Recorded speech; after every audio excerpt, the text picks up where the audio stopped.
സത്യം പറഞ്ഞാൽ ഇന്നത്തെ ഏറ്റവും വലിയ ടാസ്ക് എന്താ പറയുക, ഇടി ഇങ്ങനെ വെട്ടിന് മിന്നറിന്, പിന്നെ ചെറിയൊരു വെളിച്ചം ഇങ്ങനെ ആയി വരുന്നുണ്ട്. ഈ മെഷീൻ ഇങ്ങോട്ട് കയറ്റുക എന്ന് പറഞ്ഞാൽ വലിയ ടാസ്ക് ചെയ്യുന്നിട്ടാണ്.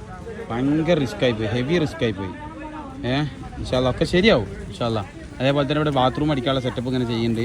ഈ ബാത്റൂമിന് ബീഡിങ് ഒക്കെ ഉണ്ട്, ആ സെറ്റപ്പ് ഇങ്ങനെ സെറ്റാക്കി വരുന്നുണ്ട് കേട്ടോ. പിന്നെ ബീഡിങ് മക്കളെ ഒന്നും ചെയ്യാൻ പറ്റാത്ത അവസ്ഥ കേട്ടോ. പക്ഷെ എന്നാലും നമ്മൾ പരമാവധി ശ്രമിക്കൂട്ടോ. അത്രക്കും മഴയുണ്ട്. ചെലവാ നമ്മൾ പരമാവധി ശ്രമിക്കണം. സിമെൻറ്റ് ചെറുതായിട്ട് നനഞ്ഞിക്കണം സംശയമുണ്ട്. അപ്പോൾ നമ്മൾ പരമാവധി ശ്രമിക്കും. എല്ലാവരും കൂടി ഒറ്റക്കെട്ടായിട്ട് നിൽക്കും.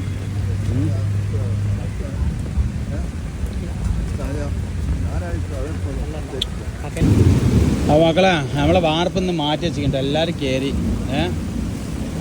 സെൽവണ്ണ സാപ്പാടൊക്കെ വരൂട്ടാ, സാപ്പാടൊക്കെ വരും, കവറിൽ കൊണ്ടുപോവാം. പിന്നെ വാർപ്പ് എന്തായാലും മുടങ്ങി. ഇത്രയും മയത്ത് നമുക്കൊന്നും ചെയ്യാൻ പറ്റില്ല.